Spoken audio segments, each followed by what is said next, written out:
Ok. Sí. Juanca, en este momento como que ya comenzó la transmisión. Pero yo realmente no sé cómo hacer para yo que la estoy cargando aquí en mi celular la página de la escuela. Ah, ahora sí. Listo, estamos en vivo. Voy a compartir el vínculo porque creo que casi nadie se ha conectado para que se puedan conectar. Pero sí, ya estamos, ya sale en la página de Facebook de la escuela. ¿Tú me puedes enviar el? Sí, voy a ponerlo en el grupo y te lo envío también.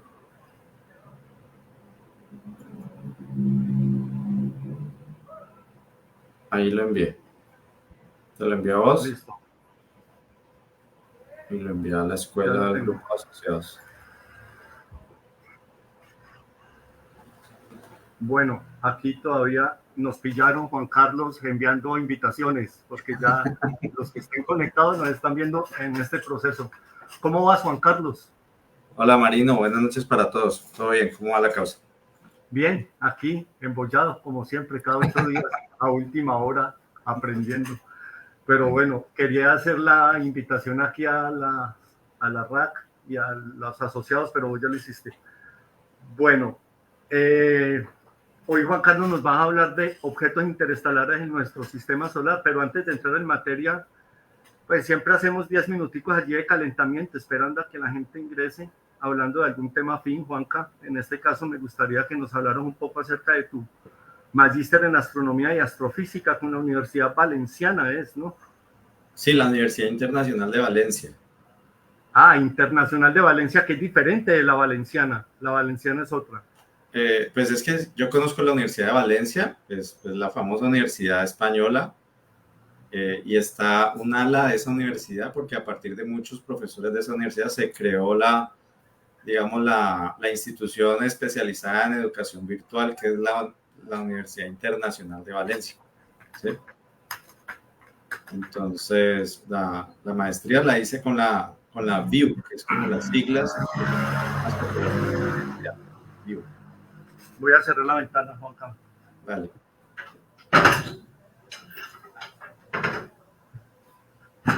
Vivo en medio de una contaminación auditiva. Bueno, Juanca, con la VIU, ¿cuánto dura esa maestría, Juanca? Para los que estén animados, yo la tengo en la mira, ¿no? Hace rato. Sí, sí, yo creo que para los que somos aficionados a la astronomía y queremos formalizar un poquito nuestros conocimientos y pues digamos que no estamos en plan o por edad o por las razones que sea de ser profesionales, pero nos gusta por alguna razón formalizar ese conocimiento.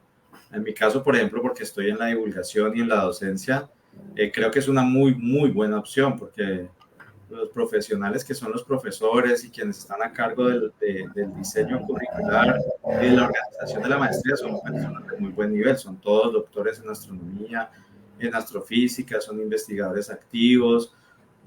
Pues por darte un ejemplo, el profesor mío de la materia de sistema solar fue Josep María Trigo, que es, digamos, una autoridad no solo en España, sino mundial en cuerpos menores. Entonces, claro. estás con científicos de muy primer nivel y eso me parece importante para la confianza pues académica que te da este programa de maestría. Entonces yo lo recomendaría muchísimo. Obviamente es pesado porque pues la mayoría de las personas que tomamos este tipo de educación a distancia es porque trabajamos y las ocupaciones no nos permiten dedicarnos de tiempo completo a estudiar, pero si uno logra compaginar eso y sacar los tiempos y ser organizado, juicioso, y sacarle la disciplina y el tiempo, sí, es mucho lo que se aprende, es muy valiosa la experiencia.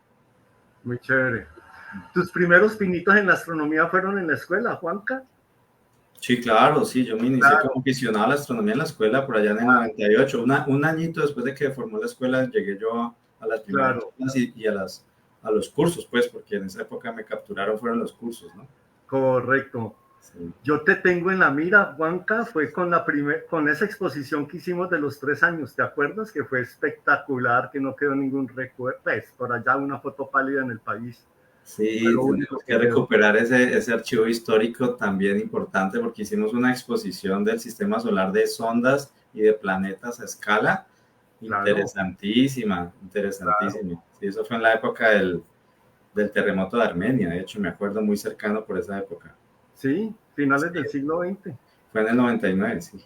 Correcto. Cuando eso, la cantidad de ondas que habían sobrevolado el sistema solar se podían contar con las manos. Y nosotros dijimos, Claro, y el internet no era, el internet aunque existía, pues era una cosa a la que no accedía todo el mundo, era pues muy novedoso y difícil en mi caso acceder a internet, por ejemplo. Entonces me acuerdo mucho de la información, recolectarla en esa época para imprimir imágenes y textos y leer, no era tan sencillo como lo es ahorita, ¿no? para nada, para nada. No, pues es que hoy en día hay sobre información, hay sobre cantidad, está sobre Sí, tenemos demasiado. Tenemos es que aprender a filtrar la información, ese es el asunto ahora. Sí. Sí, antes era buscarla, ahora es ver cuál de tantas.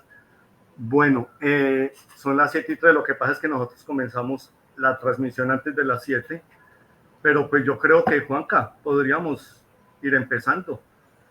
Vale, vale. Comenzamos entonces. Entonces, saludos a todas las personas que nos están viendo. Gracias a Marino, a la escuela, que ha sido mi hogar astronómico desde que empecé, como decías vos, por este espacio y esta oportunidad de compartir un tema que me llama mucho la atención y al que le boté un poquito de corriente cuando estaba preparando mi tesis en la maestría.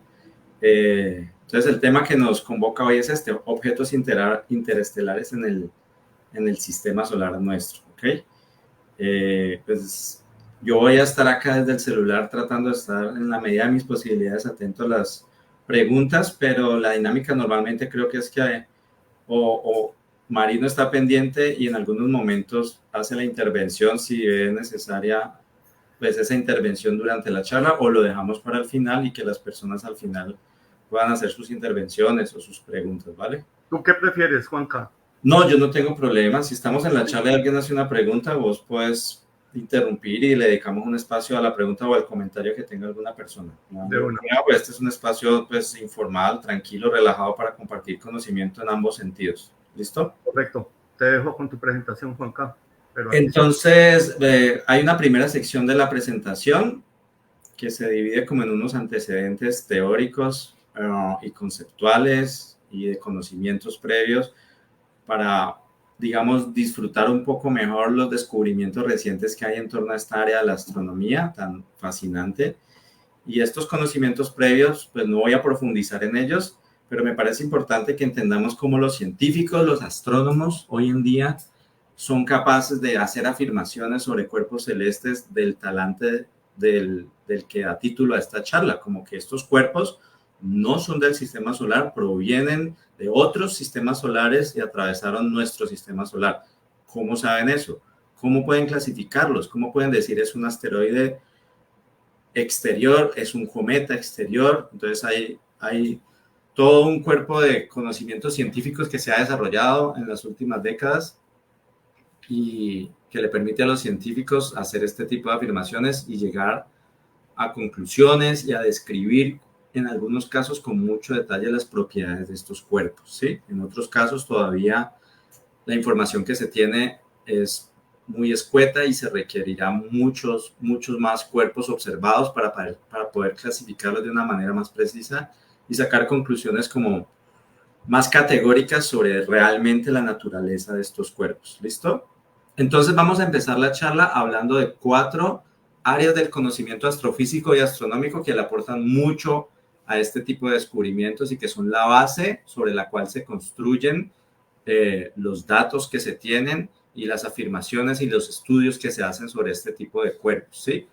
Tiene que ver con cuerpos menores. Vamos a hablar de cuerpos menores de afuera del sistema solar, pero obviamente estas áreas se han desarrollado estudiando cuerpos de nuestro sistema solar y los cuerpos menores son esos cuerpos que no son planetas, ¿sí?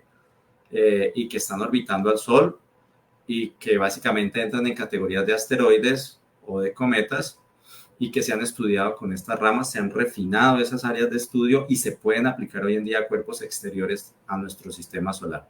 ¿Cuál es la primera de estas áreas del conocimiento que me parece interesante discutir? Es la mecánica celeste. La mecánica celeste es un área de la física o de la astronomía, como quiera verse, que se encarga de determinar la trayectoria de los cuerpos a partir de los fundamentos teóricos que planteó como base Isaac Newton hace ya más de 300 años, ¿sí? La base de la mecánica celeste es el enunciado de la ley de la gravitación universal, donde Newton planteó ya hace bastante tiempo que en virtud de las masas, un par de cuerpos siempre van a experimentar una fuerza de naturaleza atractiva. Y esa fuerza depende del valor de la masa de ellos y de la distancia que los separa. Y a partir de esa ley, extrapolando muchas cosas, a partir de un principio tan fundamental, se pueden describir las trayectorias en el espacio de un par de cuerpos celestes cualquiera. La situación, por supuesto, es mucho más compleja que esta, porque en el espacio no tenemos un par de cuerpos aislados que se muevan en virtud únicamente de su atracción gravitatoria, sino que tenemos sistemas de muchos cuerpos, de muchas masas, y la influencia en un solo cuerpo corresponde a muchos factores, no solo la masa de muchos cuerpos que hay en torno a él o cercanos o lejanos a él, sino de otro tipo de fuerzas que generan también afectación en el movimiento y la trayectoria. Pero de una forma simplificada, el análisis que se hace para describir la trayectoria de un cuerpo debido a la interacción gravitatoria con otra surge a partir de un problema que se llama el problema de los dos cuerpos, ¿sí? Y ese problema de los dos cuerpos es aplicar las ecuaciones que se derivan de la gravitación universal y la dinámica de los cuerpos a simplemente a describir la trayectoria que en un marco ideal ocurriría si ellos estuvieran influenciados solo por la gravedad. El problema de los dos cuerpos es básicamente resolver una pregunta sencilla, y es ¿cuál es la trayectoria de un cuerpo debido a la gravedad que sienten mutuamente los dos? ¿Sí?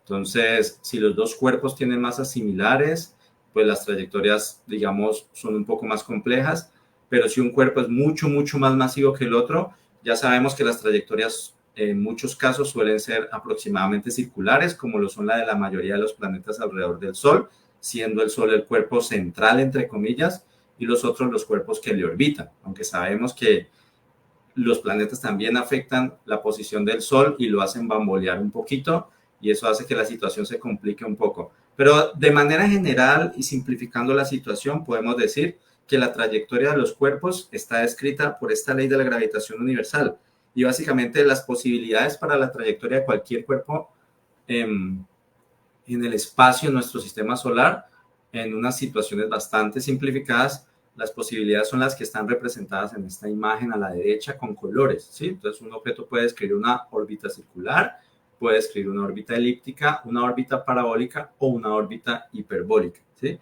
Y esas trayectorias siguen unas formas geométricas que conocemos desde el colegio y la secundaria como figuras cónicas, ¿listo? Entonces, ese es un elemento importante que le permite a un astrónomo, cuando descubre un objeto, predecir dónde va a estar un tiempo después, determinar la trayectoria en el espacio que sigue. Y para efectos de nuestra charla, una cosa muy interesante es analizar la energía que hace que ese objeto siga esa trayectoria, y permite inferir si ese objeto está ligado gravitacionalmente a nuestro Sol o si ese objeto realmente no está ligado gravitacionalmente a nuestro Sol y se encontró por azar al sistema solar, y la trayectoria puede decir mucho sobre esa naturaleza gravitacional del cuerpo que se está observando. ¿Listo? Entonces, primera área importante, la mecánica celeste. Aplicar las ecuaciones de Newton a la trayectoria de un cuerpo para determinar su órbita y predecir su posición futura. ¿Listo? Ok, continuamos.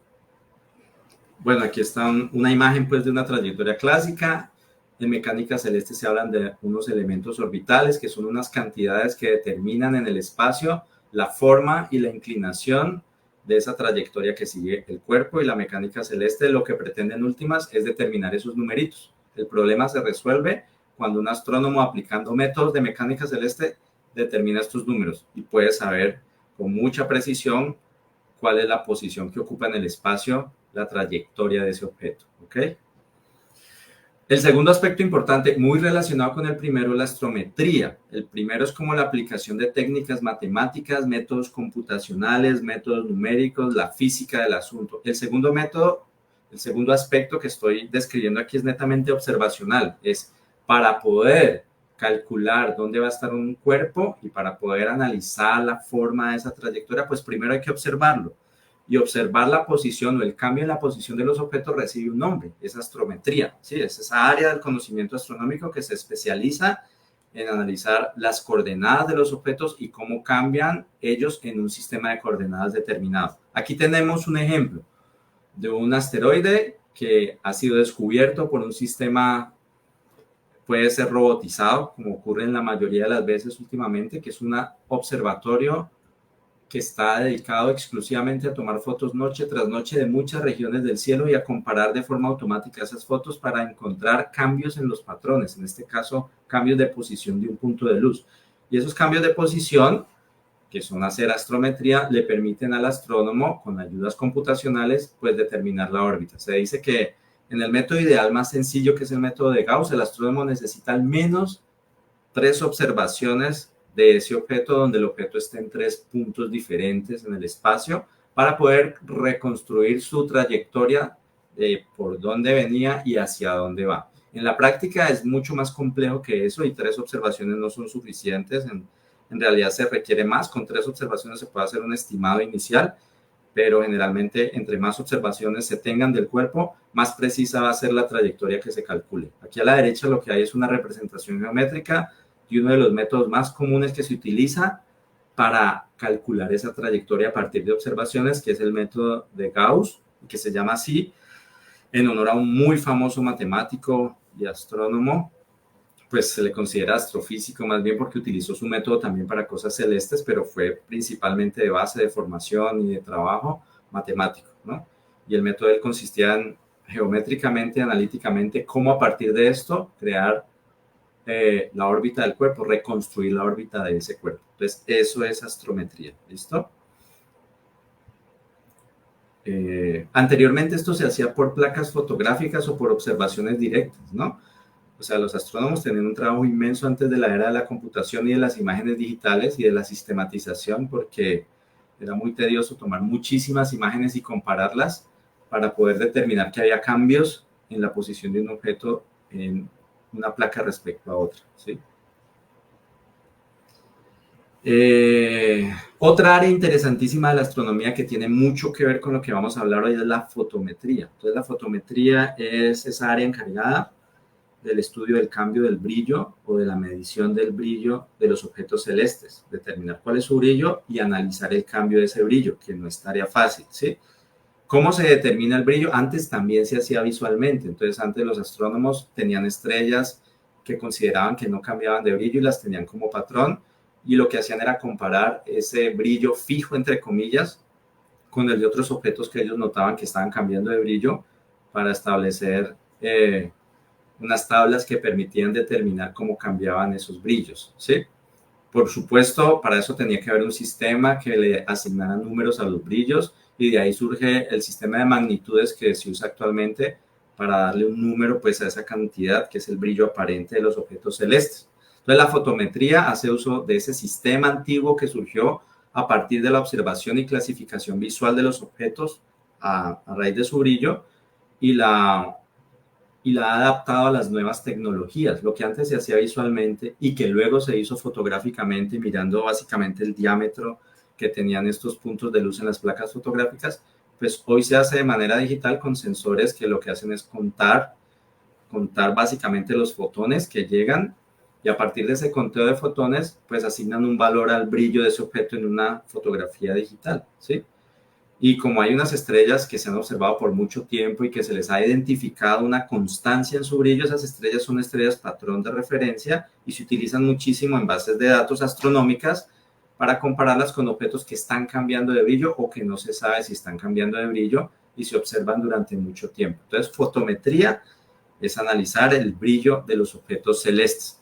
Aquí hay un método muy común que es el de fotometría de apertura, que consiste básicamente en que el computador con la imagen crea una serie de círculos alrededor de la imagen del objeto celeste que se está estudiando, compara el brillo desde el centro hacia afuera y crea algo así como una curva de luz, ¿sí? Una curvita de luz de ese objeto, y luego va analizando ese piquito de luz que tiene ese objeto con otros objetos de magnitud conocida y lo analiza en el tiempo para ver si hay cambios o no hay cambios, ¿sí?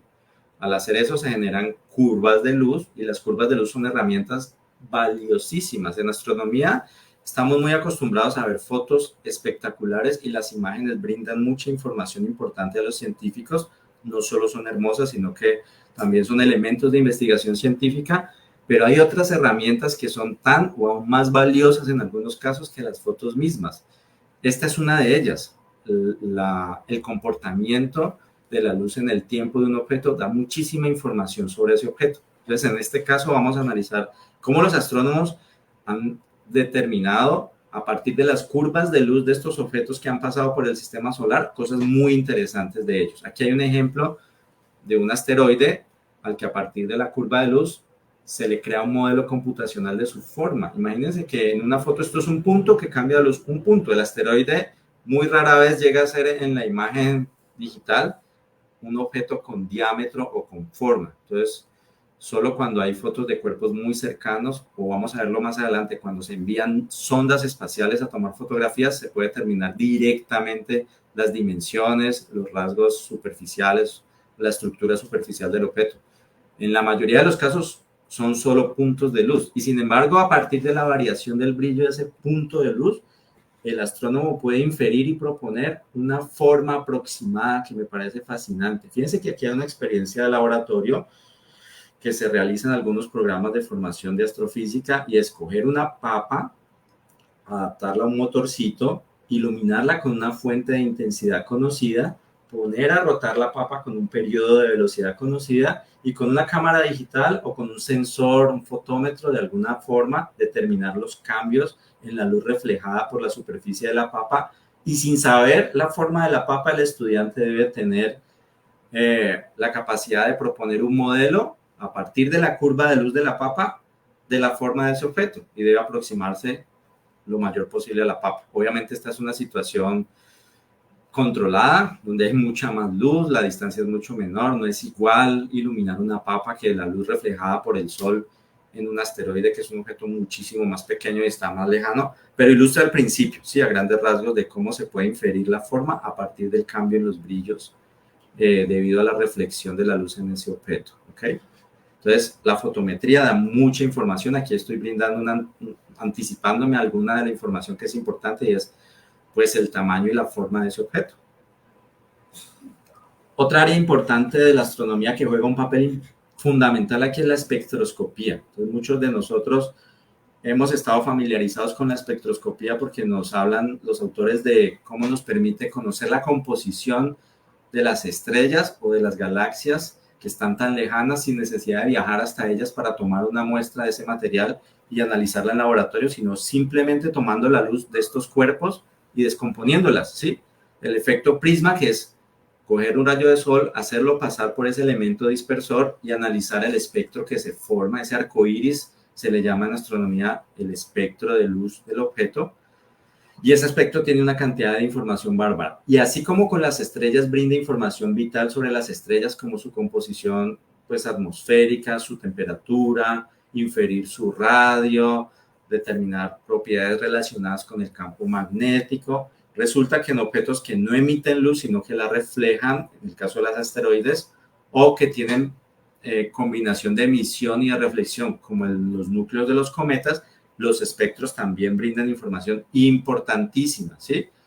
En la práctica, esto que vemos, que es descomponer y ver el espectro directamente proyectado en una hoja de papel o en una pared, pues no se hace así. Lo que realmente ocurre en un espectrógrafo profesional es que ese fenómeno transcurre al interior de una cajita, y allí hay un sensor digital con una cámara que le toma una imagen a ese arco iris y lo convierte en una serie de datos que se pueden graficar, y eso es de mucha utilidad y es mucho más manejable para los científicos que la imagen de los colores, ¿sí?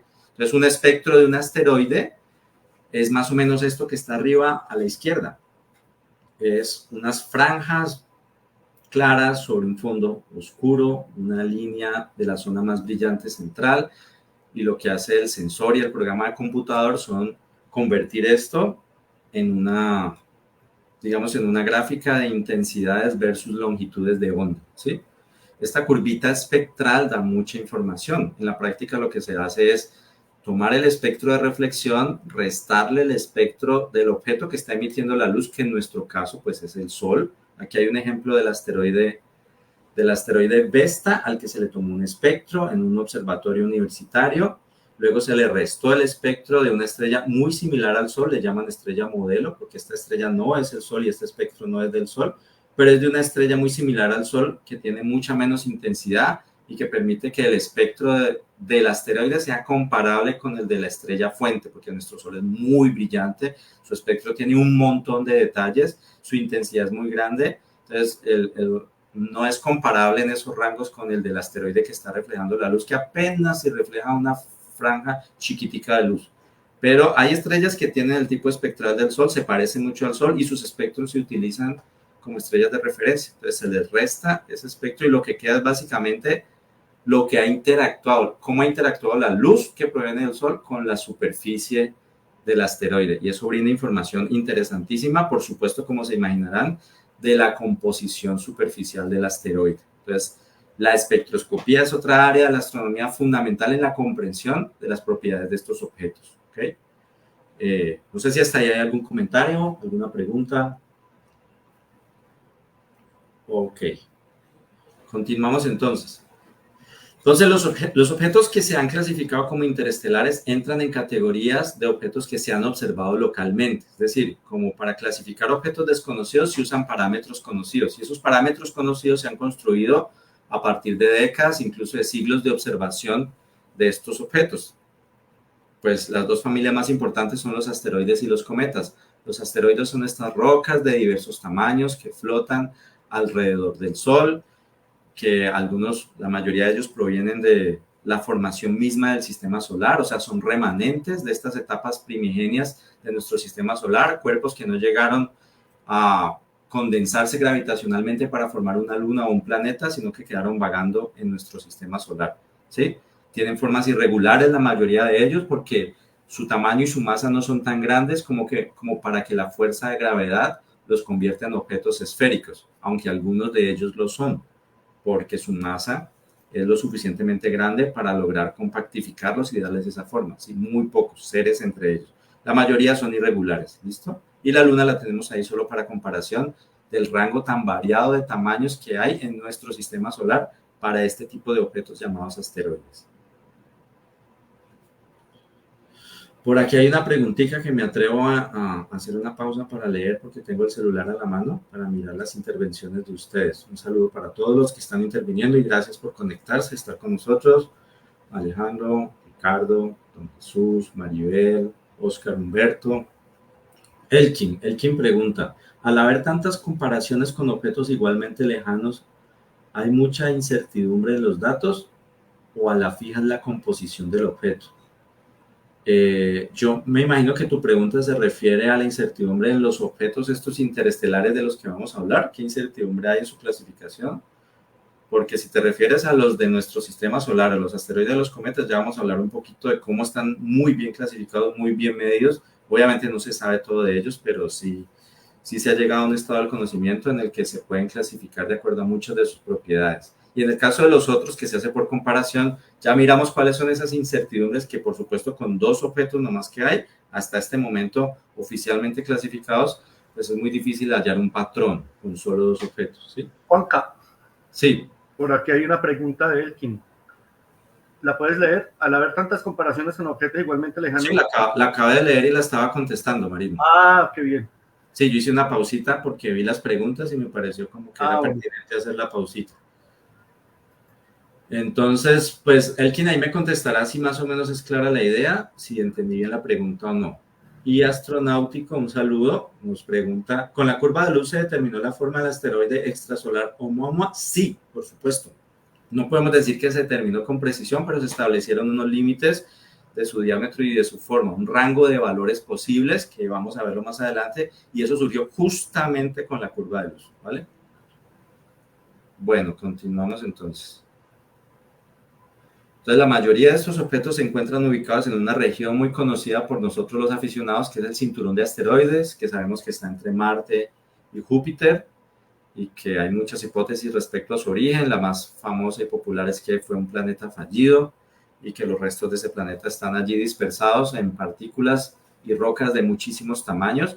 Pero si ustedes miran este diagrama, es interesante ver que no solo están allí y tampoco están agrupados solo en un anillo, entre comillas, sino que se forma una especie de triángulo de unas regiones de estabilidad gravitacional formadas por la interacción gravitacional entre Júpiter y el Sol, donde hay unos puntos que se llaman los puntos de Lagrange, Y en esas regiones de estabilidad gravitacional se agrupan unas familias de asteroides también asociadas al planeta Júpiter. Y esto en principio ocurre para cualquier planeta, sino que como la distancia entre Júpiter y el cinturón es relativamente pequeña, pues quedan atrapados muchísimos más de estos cuerpos en esta órbita que en la de cualquier otro planeta. ¿Listo? Elkin dice, sí, preguntaba al momento en que explica la composición de los objetos estelares, que se calcula con la espectroscopía y se compara con el espectro de otra estrella. Ah, ok, tú hablas de los espectros que se llaman de reflectancia de los asteroides, como el que mostré ahí en ese ejemplo de Vesta. Dices, ¿qué tanta incertidumbre hay? Vamos a ver que esos modelos se han pulido porque el espectro de reflectancia está sujeto también a muchos factores y un astrónomo no puede afirmar a ciencia cierta el porcentaje de composición de elementos químicos en la superficie solo a partir del espectro, pero es una buena herramienta. Eso tuvo que complementarse después con otras cosas para poder crear un modelo de qué están hechos la mayoría de asteroides y agruparlos en familias por composición química superficial, ¿sí? Entonces, sí, la respuesta en concreto es hay un margen ahí de incertidumbre con la composición superficial solo a partir del espectro de reflectancia, ¿ok? Y adelantándome, te digo que gracias a que hay asteroides, hay meteoritos que provienen de asteroides que han podido analizar en laboratorio, se ha podido refinar ese modelo de composición superficial, ¿vale? Entonces, los asteroides se agrupan en familias, pues como es característico de la ciencia, agrupar y clasificar de acuerdo a propiedades para entender patrones, ¿sí? Y poder comprender mejor lo que está sucediendo, pues los asteroides no son ajenos a esa tendencia. Y en este caso hay una forma de agruparlos que está ilustrada en este diagrama. Y en este diagrama lo que muestran es la distancia al Sol de ciertos asteroides y la excentricidad de las órbitas. Y cuando los astrónomos han hecho eso para no 1, 10 ni 100, sino para miles de asteroides, encuentran patrones, encuentran que ellos están agrupados y esas agrupaciones les dan nombres y esos nombres pues tienen sus historias propias. No vamos pues a ahondar en detalles, pero aquí lo importante es ver que los asteroides han sido muy bien estudiados por muchísimas décadas, ¿sí? Y sus propiedades han permitido que cuando se detecta uno nuevo se pueda agrupar inmediatamente en una de estas familias porque esas propiedades casan inmediatamente en alguna de ellas, bien sea por propiedades orbitales, como se muestra aquí, o bien sea por propiedades químicas de composición superficial. ¿Listo? Estos son espectros de diferentes tipos de asteroides y cómo se han clasificado a partir de los espectros de reflectancia, que así se llaman los espectros que se toman por la luz reflejada del Sol en su superficie, ¿sí? Estos espectros se han refinado, pero pues reciben unas letras que identifican cada una de las familias y básicamente indican qué tanta composición de carbonáceas tienen versus silicatos versus compuestos de hierro en su superficie. ¿Listo?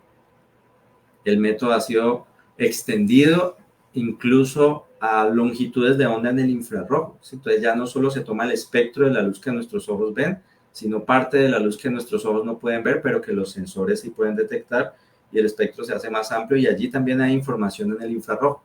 Entonces cuando se toma información en el infrarrojo, pues el espectro se vuelve más detallado y los astrónomos encontraron que la familia crece y que las características, digamos, son más particulares y entonces hay una cantidad tremenda de familias o clases espectrales y subclases espectrales en las que se clasifican los asteroides. Esto es tema como de una charla o un cursito interesante, cómo clasifican los astrónomos a los asteroides dependiendo de qué propiedades estén analizando, si es las órbitas o si es este caso el espectro de reflectancia, ¿sí? Entonces, esa familia, por ejemplo, la forma más moderna de esa clasificación recibe el nombre de la taxonomía de Bus-de-Meo en honor a los astrónomos y astrofísicos que propusieron este sistema de clasificación en virtud de las formas de las curvitas de los espectros en óptico y en infrarrojo. ¿Okay? Pero lo más interesante es que ya en décadas recientes se han podido analizar piezas de asteroides en nuestra propia Tierra. Eso recibe el nombre de meteoritos. Cuando un fragmento de estos ingresa a la atmósfera, sobrevive a la sublimación, al proceso de ablación, a las altas temperaturas donde la mayoría quedan desintegrados y se convierten simplemente en polvo, gas y radiación. Cuando logran sobrevivir e impactan la Tierra se llaman meteoritos. y determinar el origen del meteorito es uno de los retos más interesantes de los científicos planetarios y de los astrónomos dedicados a eso. Entonces, hay laboratorios complejísimos donde estas muestras se llevan y lo que hacen es bombardearla con radiación de alta energía, tratar de descomponerla o tratar de analizar las partículas que están allí, qué masa tienen, para determinar obviamente cuál es su composición, ¿sí? Atómica, molecular, qué sustancias están ahí presentes. Entonces han podido refinar los modelos y estas familias de las que yo les hablaba espectrales, entonces lo interesante es que han podido identificar el origen de algunos de estos meteoritos y ya tenían la base de datos de los espectros y ahora tienen el análisis de laboratorio y entonces pueden determinar esta familia de asteroides realmente está compuesta por tales elementos y la llamamos así, y cuando aparece uno nuevo ya tienen mayor certeza de que esa curvita que tiene mucha incertidumbre realmente es la huella digital de un asteroide que tiene muchos otros compuestos que ya se han determinado con más precisión en un laboratorio. Cuando en el año 2007 en nuestra ciudad de Cali y en sus alrededores cayeron fragmentos de un meteorito, y la escuela hizo parte de esa campaña de recolección de fragmentos. Parte de esos fragmentos se enviaron a Barcelona, donde el profesor Josep María Trigo, en un laboratorio muy similar a este, hizo análisis de espectrometría de masas, de otros tipos de espectrometría de altas energías para determinar el origen y la composición, ¿sí? Entonces esa es la forma en la que hoy en día se puede afirmar con mucha más certeza cuál es la familia a la que pertenece un asteroide o en este caso un meteorito. Aquí hay una imagen de la exhibición en la que estaba presente esos fragmentos en el Museo de Ciencias Naturales de nuestra ciudad. Y por supuesto una tercera fuente de información para determinar la composición superficial y la estructura de esa superficie, el tamaño de las partículas que hay allí, son los viajes de sondas espaciales directamente dirigidos a este tipo de objetos, bien sea que pasen por ahí muy cerca para tomar datos científicos o bien sea que tomen una muestra directa, como ha ocurrido en algunas misiones, para que esa muestra sea retornada a la Tierra y analizada directamente en un laboratorio. Entonces eso amplía muchísimo más el conocimiento sobre las propiedades de estos cuerpos. Aquí hay en una imagen un resumen de algunas de las misiones cuya objetivo específico era pasar por allí y tomar muestras o imágenes muy detalladas de la superficie de estos cuerpos, ¿sí?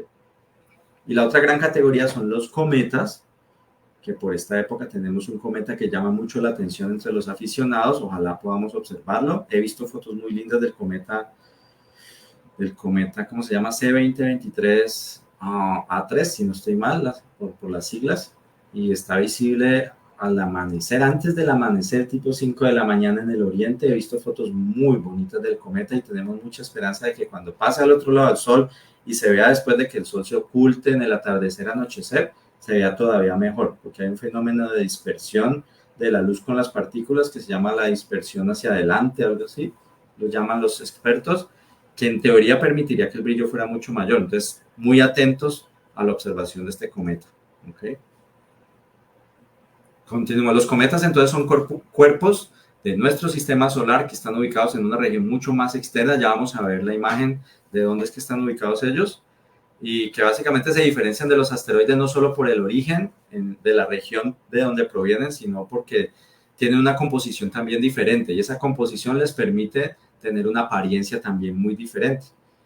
Básicamente tienen una gran cantidad de hielos que no tienen los asteroides, y esos hielos se subliman, es decir, pasan de sólido a gaseoso cuando entran a una región especial del sistema solar, una región cercana al Sol, y la temperatura, la energía que adquieren por la radiación solar les permite sublimar esos hielos y eyectar una gran cantidad de polvo, y se forma la coma y la cola del cometa. Entonces aquí está la representación esquemática de la estructura de un cometa, con un núcleo rocoso también con hielo, con una cola de polvo, que es el material que va quedando desprendido en la trayectoria que sigue el cometa, y con una cola iónica, que es producto de la interacción de todo ese material con las partículas energéticas que provienen del Sol y que es radialmente opuesta al Sol. ¿Listo? Casi todos los cometas exhiben este comportamiento, algunos con colas iónicas más intensas que otros, algunos con colas de polvo muy brillantes y hermosas, otros mucho más modestas. ¿De dónde provienen los cometas? Pues las observaciones indican que la mayoría de ellos provienen de dos regiones principales. Una se llama el cinturón de Kuiper, que está más allá del planeta Neptuno, y otra es la nube de Oort, que como su nombre lo dice, no es un cinturón, sino que es una estructura tridimensional, supuestamente esférica, de donde provienen cometas cuyo periodo es muchísimo más largo, ¿sí? Entonces los cometas de periodo corto provienen del cinturón de Kuiper, los cometas de periodo largo provienen de la nube de Oort. Y la forma en que se determinaron esas regiones no es porque hayan ido sondas a explorarlas, porque están muy lejos, más lejos de lo que la Voyager, por ejemplo, que es el objeto artificial que en este momento ha viajado más lejos de la Tierra. Esto está mucho más lejos que esa distancia, y la forma en que se presume que esto existe es por el análisis de las órbitas de muchos cuerpos que se han internado. Muchos de estos cometas, cuando se analizan decenas de ellos, los modelos computacionales predicen el origen, el sitio de donde provienen, ¿sí? Entonces así más o menos se estima si son cometas de la nube de Oort o del cinturón de Kuiper. Y pues los cometas también han sido visitados por sondas. Algunas tienen unos brazos con unas geles especiales que atrapan partículas, y la idea es que esa gel y esas partículas se analizan en el laboratorio para determinar cuál es la composición de los cometas, estos hielos de qué están hechos, el tamaño de las partículas y su composición, y todo esto ayuda a armar un panorama de cómo era el sistema solar en su origen y cómo ha evolucionado desde ese momento hasta ahora. ¿Okay? Listo. Entonces, vamos a entrar a hablar de los objetos interestelares como tal.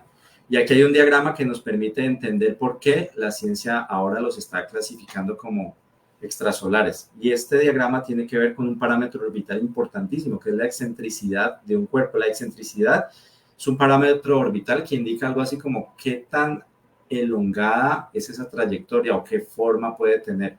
Para las elipses hay un valor, para las parábolas hay otro valor y para las hipérbolas hay otro valor. Cuando la excentricidad está por debajo de 1, la órbita se dice que está ligada gravitacionalmente. Entonces, si se le puede medir la excentricidad a ese cuerpo, ya eso da una información importante, y es si se formó con el Sol, básicamente, si está atraída y atrapada y en órbita cerrada alrededor del Sol, a pesar de que en el caso de los de periodo muy largo que vienen de la nube de Oort, esas órbitas son tan excéntricas que se pueden aproximar a una hipérbola, que es una curva no cerrada, pero son órbitas realmente con periodos de miles de años, ¿sí? Se demora muchísimo en volver porque vienen de regiones muy, pero muy lejanas, pero sin embargo esas regiones siguen siendo sistema solar. ¿Por qué? Porque están ligadas gravitacionalmente al Sol, y esos cuerpos orbitan al Sol muy lentamente, fuerza de gravedad muy débil, distancias lejanísimas, pero gravitacionalmente unidas al Sol. Pero si la excentricidad es mayor, mucho mayor que 1, que 1.2, que 1.3, entonces ese cuerpo definitivamente no puede estar ligado y tiene una energía extra que le permite entrar y salir del Sol, ¿sí? Entonces, estos dos moraditos que están en este gráfico son los cuerpos de los que vamos a hablar ahorita, ¿sí? 1I y 2I. La letra I la otorga la Unión Astronómica Internacional a través de su Oficina de Cuerpos Menores para clasificar objetos, en este caso, interestelares. Recuerden que el cometa del que les hablé, la clasificación oficial comienza con la letra C de cometa. Entonces, esas letras que le otorgan a los cuerpos menores hablan de su naturaleza. En este caso, interestelar. Y estos que están acá, hacia la izquierda, son los rosados. Small Period Comets son cometas de periodos cortos, principalmente del cinturón de Kuiper. Large Period Comets son cometas de periodos largos, principalmente de la nube de Oort. ISOs, que son los dos que nos interesan hoy, Interstellar Objects, ¿sí? Objetos interestelares.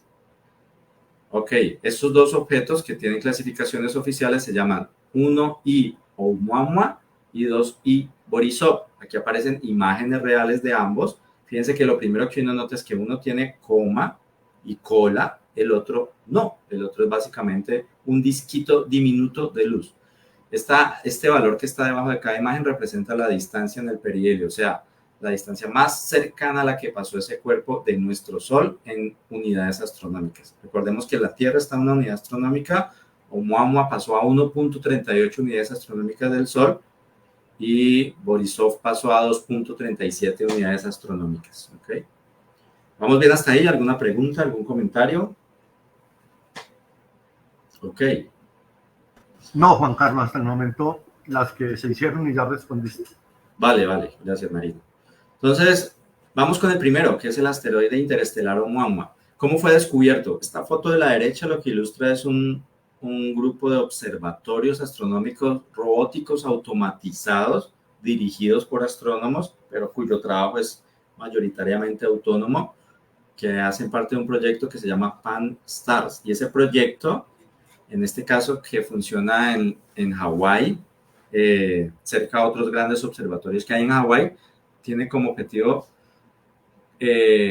monitorear, esa es la palabra, monitorear el cielo noche tras noche, cada vez regiones diferentes del cielo y comparar imágenes de esas regiones noche tras noche para determinar cambios en la posición o en el brillo de objetos, ¿sí? Entonces, esos observatorios no son como la mayoría de los observatorios grandes que dedican su tiempo a muchos objetivos de investigación astronómicas, objetos de cuerpo profundo, del sistema solar, proyectos cosmológicos. No, estos tienen un solo fin y es mapear en el cielo o mapear, no, monitorear estos cambios de posición de objetos para crear una base de datos de objetos que estén orbitando y que sean pequeños, cuyo brillo sea pequeño y descubrir nuevos objetos. La forma en que se descubren nuevos objetos principalmente es por estos medios sistematizados, ¿sí? Fotografías que se comparan computacionalmente, miles de fotografías por noche. Son tantas las fotografías que se obtienen por medio de estos proyectos, porque este es uno de los varios proyectos que hay de monitoreo celeste, que los astrónomos aficionados son convocados a participar del análisis de estas imágenes y por eso se hacen campañas donde se distribuyen paquetes de información para que grupos de estudiantes o de observadores o de aficionados puedan ayudar a encontrar esos patrones, ¿sí? Cada vez la inteligencia artificial y la potencia de computación permite que se haga de forma automatizada mucho más rápido y más eficiente, ¿sí? Pero, ¿sí? No, que sobre ese tema, Juan Carlos, ahora Oscar Humberto hizo un aporte de que ahora están las campañas de búsqueda de asteroides de la IASG. Son muy buenas. Ah, sí, ahí está el comentario. Excelente, sí, son muy buenas. Yo alcancé a participar en la escuela. Don Jorge también ha liderado algunas de esas campañas. En la RAC también se han movilizado para motivar a grupos que quieran participar. El lunes pasado terminó una. Sí, y las posibilidades pues son grandes de que se descubra en esos paquetes de datos un objeto nuevo y que ese grupo pues tenga el honor de ser reconocido como el descubridor. Eso es muy interesante.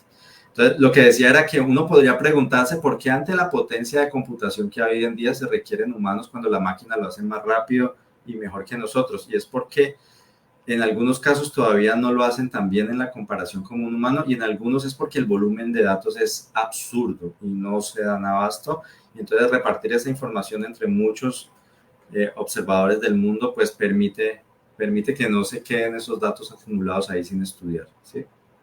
Ok, entonces este observatorio detectó en el año 2017 un objeto que cambiaba de órbita cuando se le calculó la órbita. Entonces inmediatamente prendió las alertas. Al principio se creía que era un cometa, luego un asteroide, luego la trayectoria resultó ser altamente hiperbólica y entonces llamó mucho más la atención de los astrónomos y empezaron a analizar por qué esa trayectoria tan inusual, porque no había hasta el momento ningún registro de ningún objeto, de ningún cuerpo celeste en nuestro sistema solar al que se le hubiera catalogado que tuviera una trayectoria con una excentricidad tan alta, ¿sí? Aquí hay una animación de Oumuamua, como se le llamó a este objeto, digamos en honor a la cultura y al lenguaje hawaiano, donde está el observatorio que lo descubrió, y esa palabrita se traduce como a explorador en nuestro idioma, ¿sí?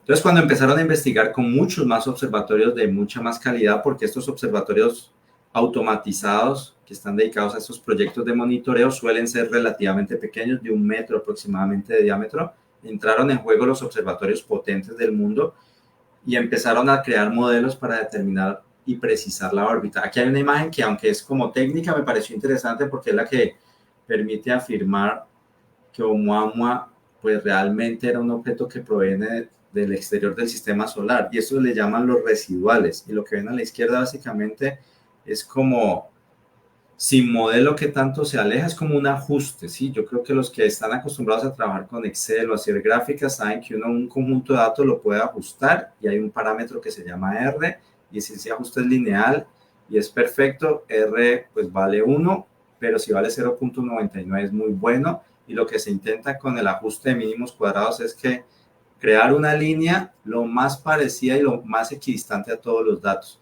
Esto es más o menos lo mismo, pero tomando las coordenadas y los cambios de coordenadas en declinación y ascensión recta del objeto y haciendo un ajuste gravitacional para que esas diferencias sean mínimas con el modelo. Cuando estos punticos se agrupan en una línea alrededor del valor 0, se considera que el modelo que describe la trayectoria de ese objeto es un muy buen modelo. Y el modelo que se usó para describir la trayectoria de Oumuamua, vamos a ver que incluía una aceleración no gravitacional, que es lo más interesante. Una de las cosas, él tiene muchas cosas interesantes, que provenga de fuera de nuestro sistema solar ya es muy interesante, que sea el primer objeto que se detecta y se confirme es muy interesante, pero que además tenga esto, que es evidencia de una aceleración no gravitacional, es también muy interesante, ¿sí? Porque vamos a ver más adelante que los cometas tienen chorritos de material que generan unas fuerzas que producen cambios en la trayectoria no debidas a su interacción gravitacional, sino precisamente a la eyección de material. Y Oumuamua presenta este comportamiento sin tener coma, sin tener chorros de material, sin tener una cola asociada. ¿Listo? Esta es la evidencia de que a él le pasa eso. La otra es la curva de luz que permite inferir la forma. Entonces aquí está la curva de luz en diferentes momentos, desde finales de octubre hasta finales de noviembre, debido a muchos observatorios. Aquí están las siglas de los observatorios que se dedicaron a hacer fotometría. Keck, lo hizo el Hubble Space Telescope, lo hizo el VLT, o sea, grandes observatorios del mundo pusieron sus ojos en él para tratar de medir con mayor precisión estos cambios de brillo. Y esta forma de esta curva de luz es característica de objetos alargados. Fíjense que aquí hay una simulación, esto no es una foto ni un video real. Esta es la forma aproximada de la curva de luz de Oumuamua y esta es una modelo de los varios que hay para poder explicar esta forma en la que varía la luz, ¿sí? Entonces esta es la forma que le llamaban como de cigarro o muy obloide o muy alargada. Es supremamente extraña. No hay un solo asteroide en la historia de observación de asteroides y de clasificación que tenga una forma parecida a esta, tan excéntrica o cuyo eje mayor sea mucho más diferente en dimensiones que al eje menor si consideramos que esto es como un elipsoide. ¿Listo? Entonces esa fue una de las cosas también extrañas, exóticas y características de este cuerpo.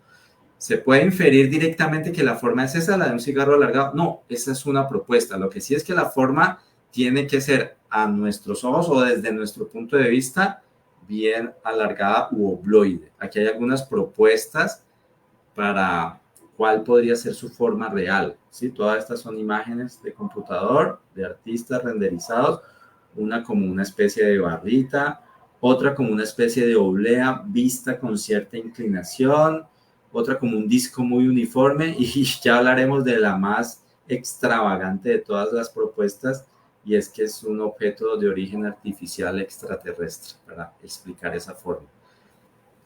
Quien propone esa forma, y la menciono porque este señor tiene mucho que ver hoy en día en la explicación de objetos interestelares y en la investigación de objetos interestelares. Sus motivaciones son muy criticadas por la comunidad científica, pero su background, su bagaje y su formación es totalmente seria y científica. El señor se llama Avi Loeb, fue el director del Instituto de Astronomía de Harvard durante los últimos 10 años, hasta hace un par de años, donde él declinó para seguir asumiendo esa posición, pero sigue siendo investigador y profesor de la Universidad de Harvard, y es un investigador muy prolífico, o sea, es un científico que le ha hecho aportes importantes al conocimiento astronómico en muchas áreas del conocimiento. Esta es su área de menos especialidad, y es una de las cosas que más le critican, que empezó a investigar objetos menores cuando él tradicionalmente ha observado es agujeros negros, ¿no? Astrofísica de objetos estelares y no cuerpos del sistema solar. ¿Sí? Meto allí la cuchara, Juanca. Una de sus propuestas tiene que ver con el origen del sistema, del universo. Esa sí no la conozco. ¿Cuál es? No recuerdo. Sigue y ahora la reviso porque, en fin, pero es una propuesta también extravagante de tipo cosmológico. Okay.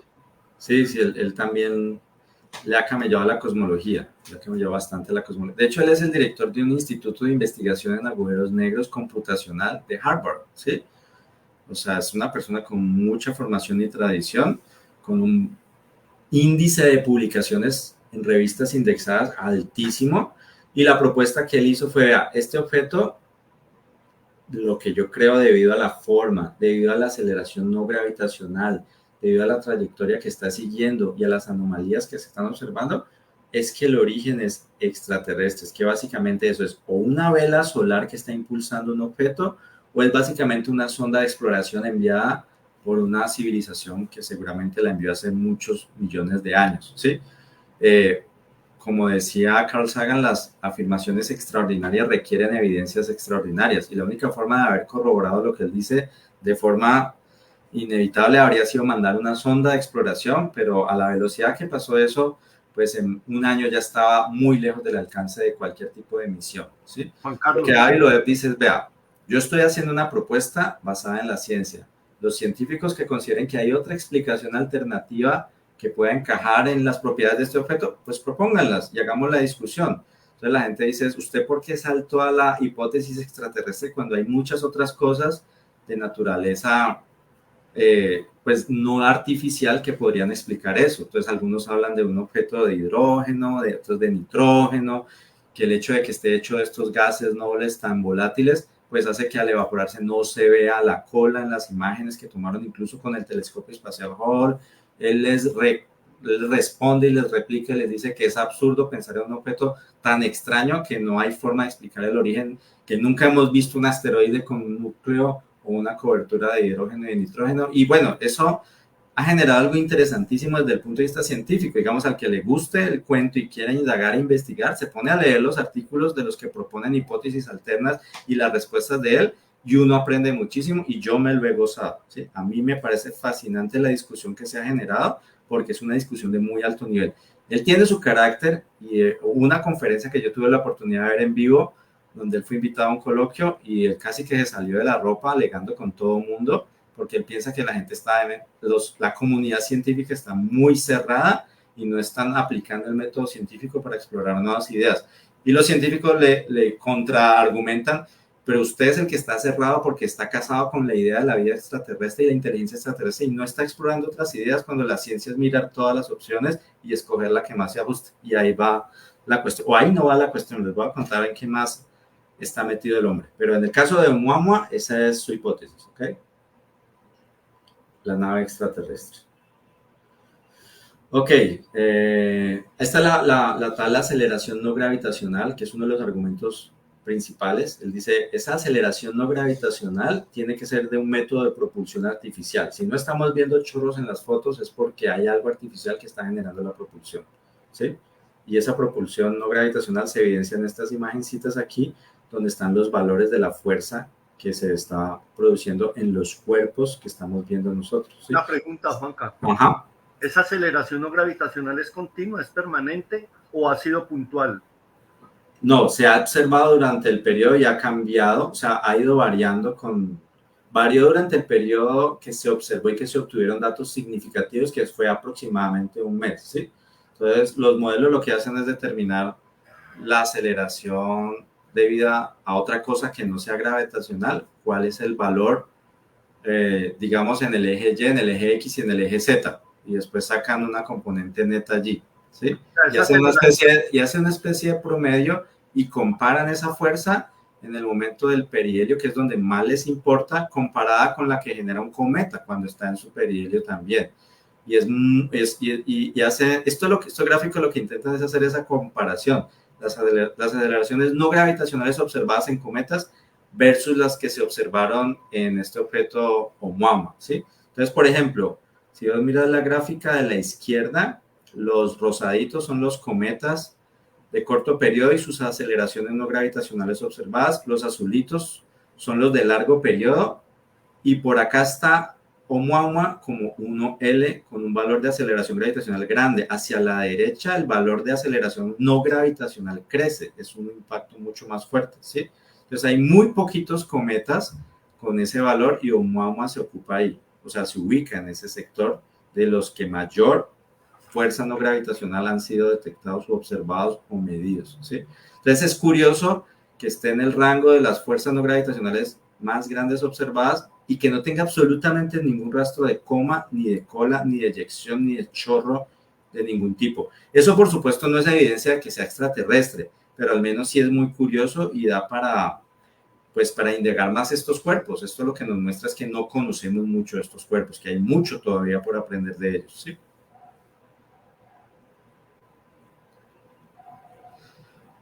Por acá están las fotos que evidencian que no hay ningún tipo de cola. Lo tomaron de diferentes filtros y bandas con diferentes observatorios y en ninguno se muestra ni siquiera algo parecido a un halo, porque hay cometas que aunque no tienen cola evidente, sí tienen un halo pequeñito alrededor del núcleo. Este no muestra absolutamente nada de eso.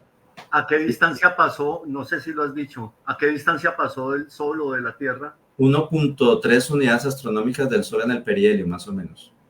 Del perihelio, ya. Sí. Bueno, y ahí vamos a hacer el salto al otro cuerpo que es el cometa. ¿Sí? Entonces, Oumuamua, un objeto interestelar de forma extraña, con una aceleración no gravitacional no explicada hasta el momento, con una composición superficial de espectrometría que indica que tiene mucho material carbonáceo, pero no fue muy clara la evidencia a partir de los datos espectrométricos y fotométricos. Pasó muy rápido, hubo muy poco tiempo para observarlo y ya después se perdió en noviembre con una magnitud muy, muy alta, un brillo muy bajito para seguir estudiando. Entonces dejó muchísimas preguntas sobre la naturaleza de este cuerpo. En el caso del cometa, el cometa lo descubrió este señor en el 2019. Para ¿Sí? dejar la pregunta cerrada. Elkin pregunta que si la misma forma de interacción con el viento solar no podría causar cambios en la aceleración. Qué buena pregunta, porque hubo científicos que se dedicaron a modelar precisamente eso, la interacción con el viento, la radiación solar, qué efectos tendría, y no son ni siquiera de una décima parte de la fuerza que se observó. O sea, la interacción con el Sol genera, de hecho, una presión de radiación, pero esa presión de radiación comparada con la fuerza observable para el tamaño del cuerpo que se estaba observando es minúscula y no da cuenta de esa fuerza. O sea, no pudieron ajustar un modelo de presión de radiación solar para explicar esa fuerza no gravitacional. ¿Sí? Y Daniel dice que solo hay una explicación. No, hasta ahora no hay una explicación convincente. La verdad no hay ningún modelo que explique, aunque hay varias propuestas de qué pudo haber pasado con él.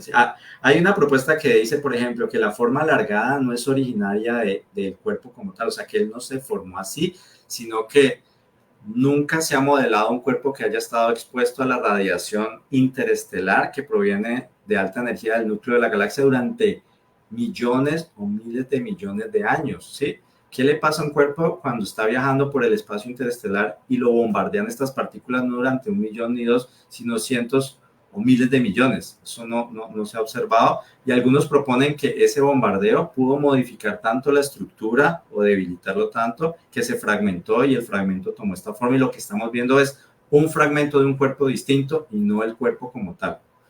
Pero hay otros que rebaten ese argumento y dicen que pues con cálculos esa radiación, por intensa que sea, pues no es suficiente para descomponer lo que conocemos de esa manera. ¿Listo? Entonces, ese debate está abierto, pero es muy interesante, muy, muy interesante. Continuamos. Este astrónomo aficionado, miren, este astrónomo aficionado construye telescopios y está parado al lado de su observatorio con un telescopio que tiene un diámetro de espejo de unos 0.6 metros y hecho absoluta y totalmente por él. Él es un ingeniero con un conocimiento de óptica interesante, pero es un aficionado a la astronomía y a la construcción de telescopios y a la observación de cuerpos menores. Él detectó con su telescopio este cometa del que vamos a hablar, que por supuesto se le otorgó el nombre o el apellido de este señor, ¿sí? En Crimea y cerca de Rusia, y pues el cometa se llama así. ¿Listo? Y 2, Borisov. ¿Ok? Y miren aquí una comparación interesante de las dos trayectorias. La trayectoria de Oumuamua y la trayectoria de Borisov. Si Oumuamua era un objeto extraño por la energía cinética que llevaba, pues Borisov sí que es cierto, porque si ustedes observan la energía potencial del Sol, alcanza a ser tan fuerte como para desviar la trayectoria de forma significativa de Oumuamua, que es el rojito. Pero el amarillo, que es el cometa Borisov, casi que sigue derecho, o sea, se ve desviado un poquito, pero la energía con la que va, la velocidad a la que va es tan alta que el Sol lo alcanza a desviar un poquito. O sea, si no hay dudas con Oumuamua de que no está ligado gravitacionalmente al Sol y no se formó aquí, pues con Borisov sí que es cierto que hay menos dudas. Definitivamente es un cuerpo extrasolar. Y la Unión Astronómica, con base en estos datos, es que creó la nueva categoría de objetos, ¿sí? Es un cometa con una cola y una coma muy bien definida, estudiada y fotografiada. Se pudo observar no por un mes, sino por varios meses. Por lo tanto, la cantidad de datos que se tiene de Borisov es mucho mayor que la que se tiene de Oumuamua. Incluso se puede observar el diámetro aproximado del núcleo y cómo sufrió un efecto casi de fragmentación. Después de analizarlo en detalle, los científicos concluyen que no es que el núcleo se haya fragmentado, roto en dos piezas similares, sino que eyectó un pedazo del núcleo. Estas son fotografías del telescopio espacial Hubble, que le hizo seguimiento a ese núcleo en diferentes momentos. Y ese núcleo cambió de forma y pareció eyectar un pedazo y se redujo su masa en aproximadamente 0.1, ¿sí? Un 0.1%, ¿ok? Las propiedades del cometa son muy similares a las de los cometas de periodo largo, o sea, los que provienen de la nube de Oort, ¿sí? O sea, a diferencia de Oumuamua, este se ajusta un poco más dentro de la clasificación de lo que son los cometas respecto a la composición de los gases que está eyectando, de los hielos que se observaron, del color que mostró, del tamaño de la cola. Lo único que no cuadra muy bien es el tamaño, porque los modelos indican que el tamaño de este núcleo es de aproximadamente medio kilómetro, quizá un poco menos, lo que no es común para un cometa. Un cometa suele tener varios kilómetros de diámetro, ¿sí? El rango está entre 1 o hasta 100 kilómetros, que es lo regular en los que se han observado. No se han observado cometas con núcleos tan, pero tan pequeños. Entonces también hay varias hipótesis de por qué y muchas tienen que ver con el tiempo que estuvo sometido al viaje interestelar, que seguro lo ha desintegrado muchísimo, pero no se sabe si esto sea natural y común en el sistema estelar donde él se formó o si sea más bien consecuencia del viaje al que fue sometido este cometa y a las condiciones a las que estuvo sometido mientras pasó por el sistema solar, ¿sí? Pero sin embargo, una hipótesis fuerte es que como se han observado discos de material alrededor de estrellas en formación, como esta imagen que estamos viendo aquí, no sería descabellado que los objetos que estén más externos a esas estrellas y que no están tan fuertemente ligados al objeto central puedan ser arrastrados dinámicamente cuando una estrella pasa cerca a otra estrella y de cierta manera esa perturbación altera la órbita tanto que alcanza a salirse de allí, ¿sí? Tiene mucho más sentido esa hipótesis para el caso del origen de este cometa, ¿okay? Lo interesante es que después de décadas de observar estos cuerpos, nunca se habían detectado cuerpos que provenieran de sistemas solares diferentes al nuestro, porque ahora sí. Y la razón es seguramente la tecnología. O sea, hoy hay más observatorios dedicados exclusivamente a esto. Lo que dicen los científicos no es que estemos en un momento especial, seguramente pasan muchos de estos cuerpos y se han hecho los cálculos estadísticos de cuántos al año deberían estar pasando y qué detectores deberíamos tener si queremos aumentar la cantidad de detecciones de estos objetos en función de su tamaño. Entonces, esta imagen, por ejemplo, corresponde a ese cálculo estadístico. Si lo que queremos es detectar partículas pequeñas, porque también pueden provenir partículas pequeñas de otros sistemas solares y meterse dentro del nuestro, pues debería haber detectores en la atmósfera de partículas, de polvo. Vamos a ver ahorita que uno de los detectores naturales es nuestra propia atmósfera y hay un candidato muy fuerte para uno de estos objetos de origen interestelar, ¿sí? Las ondas de radio sirven para detectar objetos de tamaños pequeños, similares al de la longitud de onda que el radiotelescopio esté emitiendo. En el óptico se pueden detectar objetos cuyo radio esté en el orden de medio metro, ¿sí? Un metro, ¿sí? Y ya cuando se quieren detectar objetos mucho más macroscópicos, pues fíjense que también la cantidad de ellos que pasarían por aquí es muy baja y tendríamos que esperar un tiempo muy, muy grande para que un objeto del tamaño de un planeta, por ejemplo, atravesara nuestro sistema solar, ¿sí? Entre más pequeños sean los objetos, la probabilidad de que nos estén atravesando es mucho mayor, ¿sí? Entonces, el objetivo de esta gráfica es como qué tipo de observatorios o proyectos deberían construirse o enfocar sus objetivos a futuro en este tipo de objetos, ¿sí?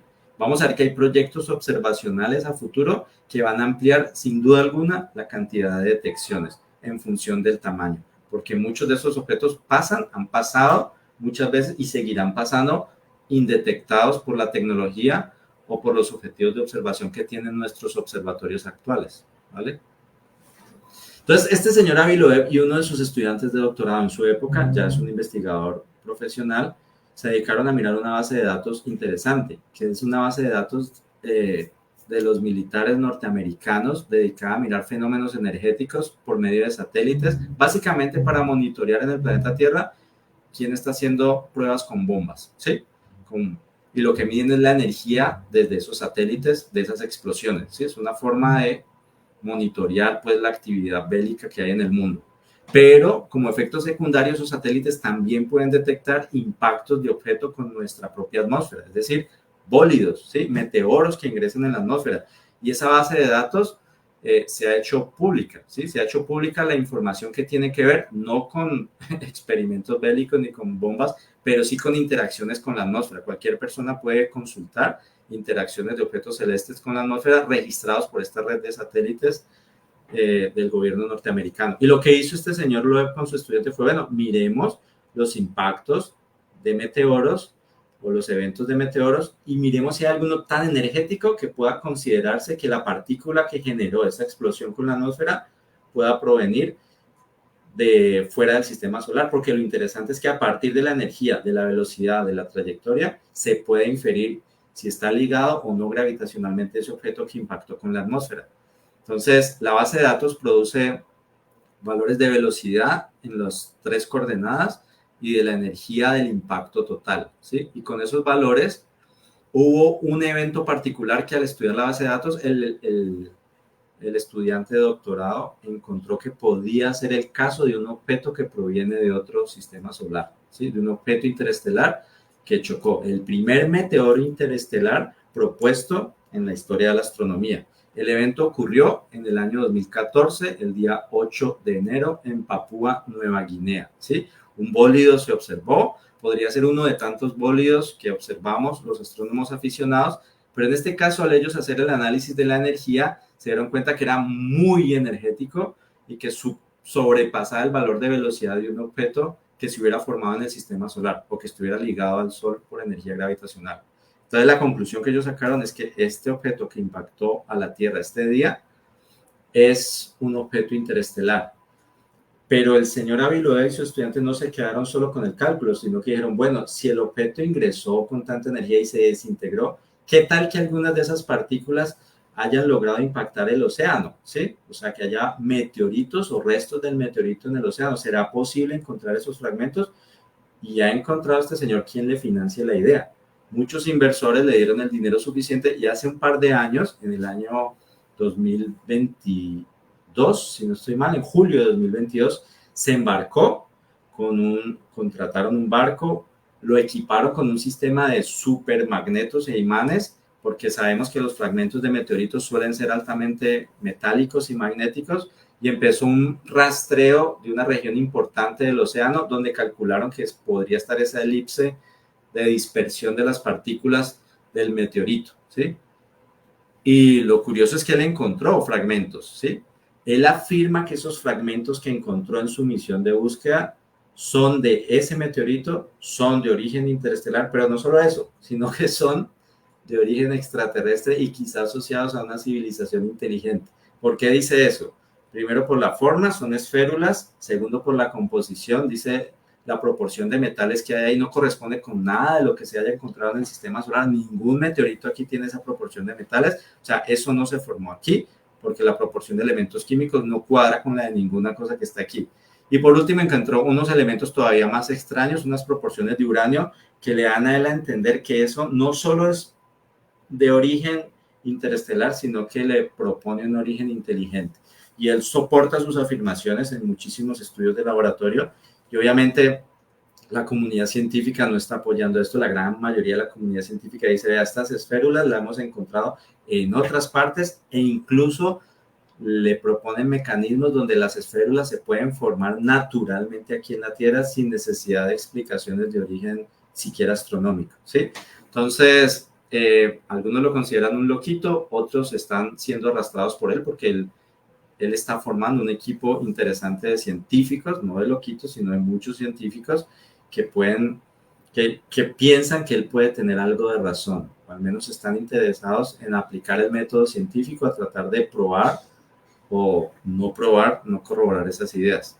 Tan fuerte es el movimiento que logró financiación para dentro de la Universidad de Harvard crear un proyecto que él llama el Proyecto Galileo. O sea, si hay algo claro es que el hombre está obsesionado con la idea de inteligencia extraterrestre. Y el Proyecto Galileo lo que hace es, a partir del apoyo de una universidad, de un grupo de científicos y de dineros privados, tratar de investigar si la hipótesis de inteligencia extraterrestre es válida o no, si existe o no inteligencia extraterrestre por diferentes medios, ¿sí?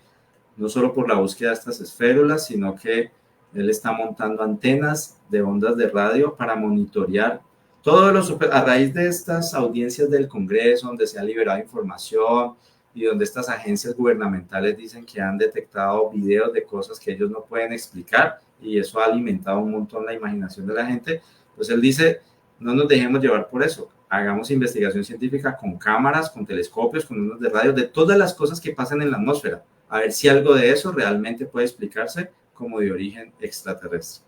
Pero fíjense que gran parte de la investigación surge también de estos cuerpitos que nos interesan en la charla de hoy, ¿sí? ¿Qué críticas le hacen hablando específicamente de este caso? ¿Está de acuerdo la comunidad científica con que esto es evidencia del impacto de un objeto con la atmósfera proveniente de regiones interestelares? Pues están un poco divididos. ¿Cuál es la razón? Aunque los datos son sólidos y la propia agencia gubernamental emitió un comunicado con sus propios científicos diciendo que sí, que el origen de este impacto es interestelar, pues la crítica ¿cuál es? Que al ser un proyecto gubernamental militar no están abiertos todos los datos, y un aspecto muy fundamental que no está abierto al público ni a los científicos es la incertidumbre en la medición que tienen los instrumentos de estos satélites. Entonces la comunidad científica dice, pero si no tenés acceso a la incertidumbre de medición, ¿cómo puedes afirmar algo si eso es clave en cualquier proyecto de investigación científica? Entonces, hasta que no se verifiquen por medios independientes que hay este tipo de eventos, pues va a ser muy complicado darle un sí definitivo o no. Pero el método, el procedimiento por el cual él infiere esto es netamente científico, es válido. Solo que está omitiendo un pedazo grave e importante, y es el poder acceder a la incertidumbre de los aparatos con los que miden esto, ¿sí?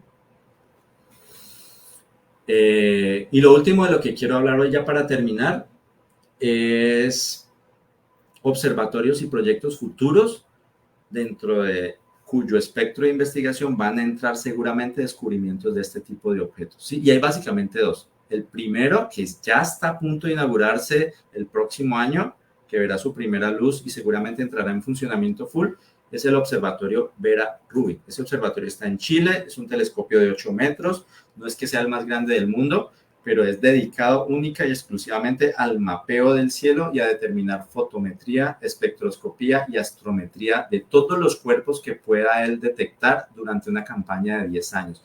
Y dentro de sus capacidades va a estar la detección de este tipo de cuerpos por la región del cielo que va a observar y por la cámara tan monstruosa que tiene, porque el telescopio, digamos que no es nada nuevo en términos de diámetro, aunque sí en términos de la óptica que tiene, porque es un telescopio de muy amplio campo, como tener una lente adaptada a una cámara de ojo de pescado para poder ver un pedazo de cielo grandísimo y así poder mapear regiones cada noche muy grandes y tomar montones de datos por noche.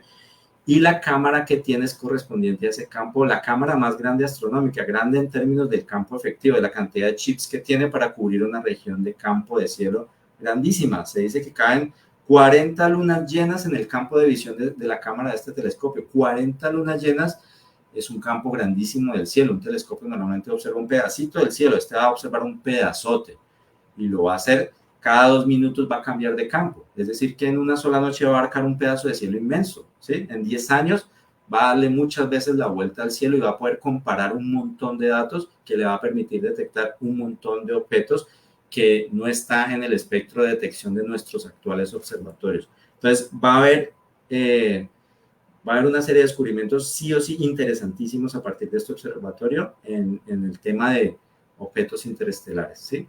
Por aquí está el campo de observación del que yo les hablaba, ¿sí? De 40 lunas llenas en área, ¿no? En total se puede llenar con 40 lunas allí. Son 20 grados, 40 lunas llenas son 20 grados. Imagínate que es un pedazote de cielo inmenso, ¿sí? Y el otro es un proyecto ya de misión espacial, ¿sí? Que va a orbitar no a la Tierra, sino al Sol, en uno de estos puntos de estabilidad gravitacional, donde está, por ejemplo, el James Webb en este momento, que es está en uno de esos puntos que llaman el puntos L de Lagrange, y lo lanzan para allá precisamente para que la radiación infrarroja que emite la Tierra por cuestiones de su propia temperatura no afecte las mediciones, porque esos observatorios tratan de medir mucho el espectro infrarrojo y las imágenes en infrarrojo de este tipo de objetos. Cuando un objeto refleja la luz solar, si se puede observar la parte infrarroja de esa emisión o de esa reflexión, se puede obtener mucha más información, pero eso es tremendamente difícil por la cantidad de contaminación que hay en el infrarrojo por nuestra atmósfera y nuestra propia emisión de temperatura. Entonces, los tratan de enfriar, pero aún así es muy difícil. Entonces, enviarlo a estas regiones a millones de kilómetros de la Tierra, orbitando no a la Tierra, sino al Sol, permite que las imágenes sean más limpias y que los sensores puedan producir estas imágenes en bandas infrarrojas más precisas. Entonces, los objetos como Oumuamua tienen una imagen en infrarrojo muy interesante, ¿sí? Porque ellos como que degradan la radiación que reciben del Sol y esa degradación en infrarrojo provee información importante de su estructura superficial. Esta misión está programada en principio para ser lanzada en el año 2028, ¿sí?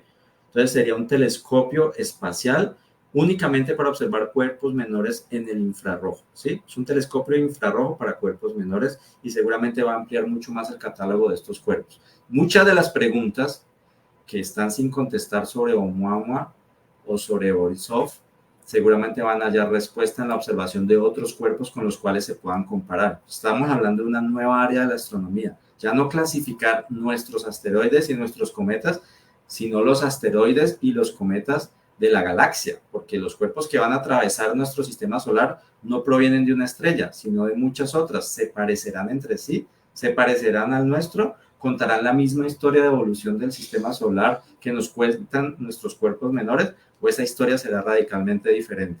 Entonces, esta nueva área me parece fascinante, fue una de las razones por la que yo la escogí como parte de mi trabajo de tesis de maestría, y bueno, el objetivo era hoy compartir un poquito eso que yo he estado investigando y leyendo sobre el tema, y ojalá que les haya llamado a ustedes también la atención. Hay mucho por investigar, hay mucho conocimiento nuevo. Las investigaciones sobre Oumuamua, con los datos que se tienen de Oumuamua y de Borisov, se siguen produciendo artículos. Entonces los invito a que le sigan el pulso a este tema muy de cerca. Te voy a compartir. Sí, preguntas, no, darle espacio ya a las personas que quieran hacer algún aporte, algún comentario o si tienen alguna inquietud. Pues voy a compartir algunos de los comentarios que se han hecho a través de la charla. De Daniel, a raíz de lo que descubrió el investigador de las piedras en las profundidades del océano, que estoy de acuerdo con Daniel. Uy, es como buscar una aguja en un pajar. Sí, es cierto. Sí. Es muy complejo, pero digamos que el área que se rastreó fue un área calculada y los imanes que se pusieron pues tenían en cuenta cuál sería como el tipo de objetos que ellos podían quedar ahí atrapados, ¿sí? Ahora sí, que es un proyecto complejísimo, sí, pero que él recogió muestras, las muestras no se las inventó. Y él esas muestras, digamos que no fue en su casa que él midió de qué están hechas, él las mandó a Stanford, a un laboratorio de alta energía para ver de qué están hechas y los datos están ahí públicos.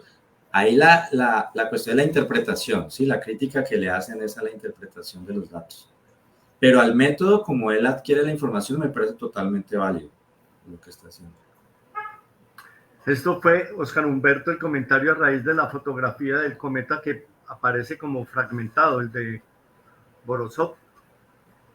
Sí, que se parecía fragmento, pero los estudios después de observar ese núcleo, después de ocurrir el evento que parecía ser una fragmentación y de seguir calculando la masa, notaron que la pérdida de masa fue muy pequeña, fue de alrededor de entre el 1 y el 10%, y no como en otros casos de cometas del sistema solar, donde sí se ha observado la fragmentación y se puede visualmente por la medición indirecta o gravitacionalmente por el efecto calcular la nueva masa y notar que es apreciable. Acá fue muy pequeño. Entonces, al final, ¿qué dicen los astrónomos? eso no fue una fragmentación, eso fue más, la palabra que usan en inglés es outburst, que es como una eyección de material, ¿sí? Pero muy grande, pero no alcanza a clasificarse como fragmentación. Ya, yo tengo una duda, Juanca, y es que se ha especulado sobre el origen de estos objetos, de qué estrella pueden venir. Pero se ha hecho un análisis, pero es muy, muy difícil. O sea, Oscar Iván Zuluaga, nuestro astrofísico de la Universidad de Antioquia, hizo un estudio estadístico, por ejemplo, de posible región y origen. Lo que pasa es que los datos que se tienen con un solo cuerpo o con dos tan diferentes son muy, muy básicos. Entonces, ponen un rango así amplísimo, donde dicen ciertas estrellas de una región que está a tantos kiloparsecs. En mi opinión, todavía hay mucha incertidumbre para saber de dónde pudo venir, ¿sí? Yo no he encontrado un trabajo donde sea tan fuerte y tan baja la incertidumbre que uno pueda convencerse de que saben de dónde viene. Yo creo que no. Porque se supone que deben de venir de estrellas diferentes, de sistemas estelares diferentes, ¿o no? No, y las órbitas son, si ves el ángulo en el que entran y la energía con la que vienen son diferentísimas. Claro. ¿Sí? Sí, eso sí es casi claro que vienen de cuerpos distintos. ¿Sí? ¿Hay algún proyecto de pronto para cazarlos? ¿Alguna sonda que vaya detrás de ellos? Pues Avi Loeb, dentro de este proyecto Galileo, tiene una idea de vela solar con una cámara incorporada que él dice, la única forma en que podríamos viajar a cuerpos a estas distancias a una velocidad razonable y dentro de 10 o 20 años que uno todavía esté vivo, tener información de eso es con velas solares. Entonces él y algunos colegas han hecho los cálculos y han propuesto la misión de vela solar para poder viajar a cuerpos o si aparecen interceptarlos en un tiempo razonable, ¿sí? Entonces el proyecto está muy bien descrito ahí en la página para quien quiera mirarlo, pero todavía no tiene como el aval, ni ha empezado su construcción, ni tiene la financiación total para eso. Pregunta Daniel que si pueden viajar entre galaxias. Buen punto. Yo no he leído hasta el momento que se plantee el origen intergaláctico. Creo que casi siempre han hablado de origen interestelar, pero siempre hablando de nuestra propia galaxia. Porque yo supongo que... El barrido que yo hice bibliográfico en su momento, que te estoy hablando desde ya hace más de un año, no consideraba la posibilidad de otras galaxias. No me queda claro por qué, para serte honesto. Porque yo supongo que la galaxia debe tener una velocidad de escape muy, muy, muy grande, ¿o no, Juanca? No es lo mismo escapar de un sistema estelar que de una galaxia. Entonces, en conjunto, pues no debe ser fácil que un objeto escape de una galaxia, supongo yo, ¿no? No sé.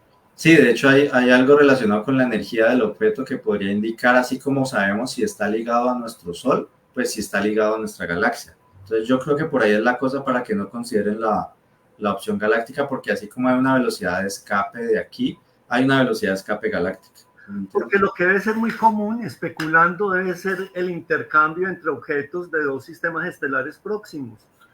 Porque es que si la nube de Oort está a un año luz de radio de distancia, pues imaginen que estamos hablando de sistemas estelares. Los sistemas estelares no se limitan a una estrellita, sino que son regiones gigantes.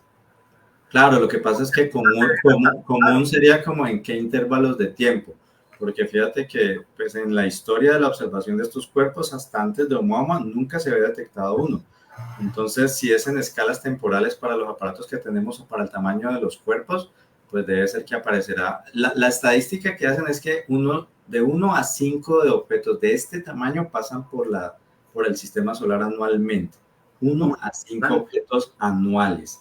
¿Por qué solo se detectó uno y no se detectan los 5? Pues porque no hay aparatos dedicados solo a observarlos a ellos, sino que aparecieron allí como por error, entre comillas, dentro de proyectos que no estaban pensados para ellos. Pero si tuviéramos observatorios, que es lo que plantean muchos científicos adaptados y dedicados para las características de ellos, detectaríamos 1, 5, otros dicen incluso que 10 objetos al año. ¿Sí? Claro. Mira, Juanca, que si uno supone que Sirio, que está a 8 años luz, tiene su propia nube de Oort, que es de 1 año luz de diámetro, el tamaño de Sirio sería de 8 grados. ¿Sí me entiendes? Si Sirio estuviera a qué distancia o qué? O la nube de Oort. 8 años luz de distancia. Ajá. Si Sirio tiene su propia nube de Oort a 1 año luz de radio, es decir, de un año luz de radio, ajá, el tamaño de Sirio sería de 8 grados en el cielo. Es decir, ese es el tamaño real del sistema estelar Sirio. Puede que la estrella Sirio sea ese punto, pero el sistema estelar Sirio... Es que cuando dijiste el tamaño de Sirio me enredé. Vos decís el tamaño del sistema estelar Sirio. El sistema estelar Sirio... Incluyendo su propia nube de Oort. Claro. Correcto, con la nube de Oort.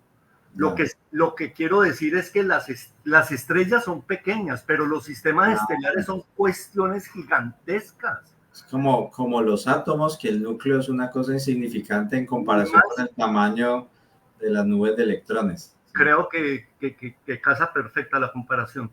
Entonces, esto para indicar que la interacción, el intercambio entre objetos debe ser muy frecuente, ¿no?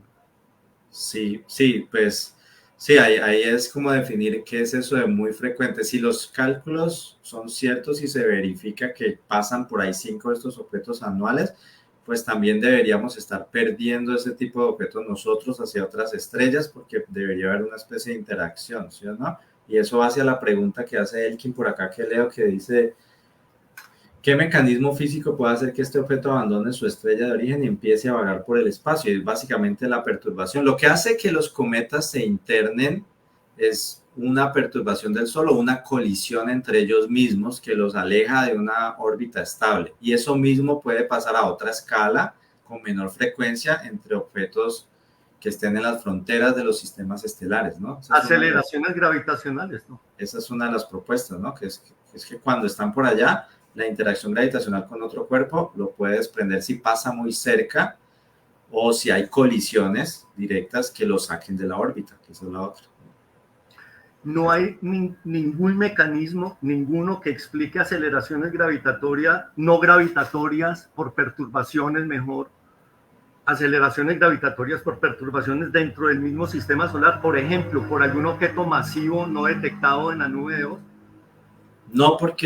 No, de hecho el modelo que determina que la aceleración es no gravitatoria se llama un modelo relativista que incluye a todos los cuerpos conocidos del sistema solar en un computador y hacen el cálculo de todos los efectos en un programa bien complejo que usa mucha potencia computacional del JPL para determinar si efectivamente hay una fuerza que no puede explicarse por algo de lo conocido en el sistema solar, ¿sí?